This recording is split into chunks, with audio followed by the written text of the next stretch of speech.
you so much for staying with us, everyone. Members of the Not Too Young to Run group on Wednesday staged a rally at the presidential villa entrance, urging the president to sign the Not Too Young to Run bill.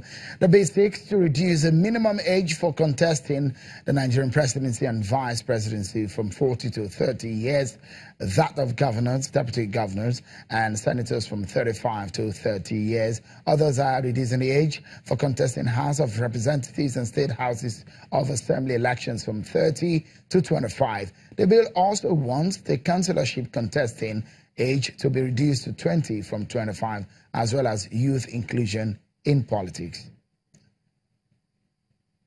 Well, let's get the conversation started. One of the members, in fact, a member of the strategy team of the Not Too Young to Run movement, joins us from our Abuja studio. Chioma Chuka Agwegbo, thank you so much for your time on the program tonight. Let's begin the conversation this way. Why were you and your colleagues on the street today, considering the fact that the president hasn't even received that bill? Thank you, Sharon, for having me.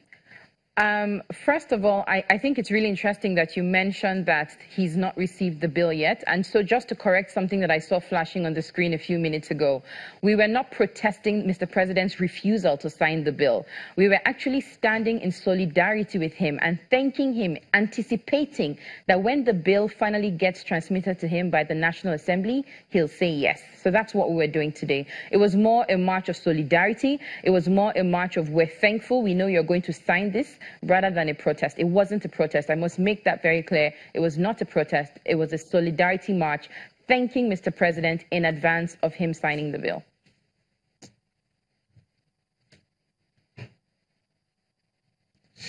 I mean, are you afraid that the president may not sign the bill? Is that your fear? No, we're not afraid at all. Mr. President is a man of the people. He's a Democrat. As a matter of fact, he's made several statements saying that Nigeria will work for young people.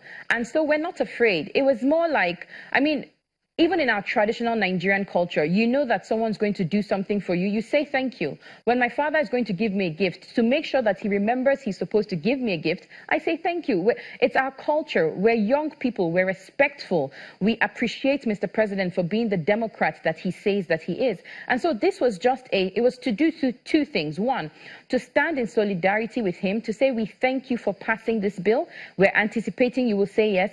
And also to urge the National Assembly to speedily transmit the bills to the presidency, because we've gotten what the Constitution requires, 24 state houses of assembly to say yes. We didn't just get 24, we got 11 more.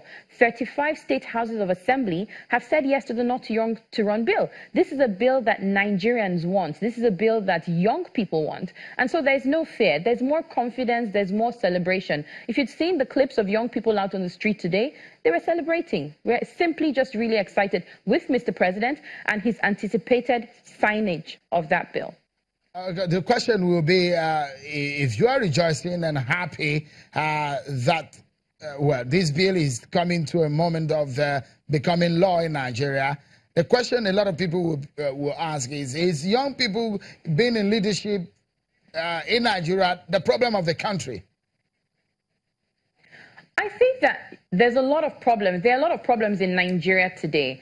And all that we're saying is not that young people, allowed the opportunity to participate in politics is the ultimate answer. No. What we're saying is open the pool, allow a lot more people. Government for us, without us, is not government. It's not democracy. And so all we're saying is open the doors, allow more people contest positions. Young Nigerians every single day are challenging stereotypes, are defying restrictions and limitations, and providing solutions for themselves. And all we're saying is allow these young people, who make up more than 60% of our 180 million population, room to be truly participatory in politics, in governance, and things that have to do with the development of our great country, Nigeria. So we're not the panacea. We're not the ultimate solution, but we're saying we are a big part of the solution. Our numbers alone should tell that we are a big part of the solution. And that's all we're asking for. Just say yes.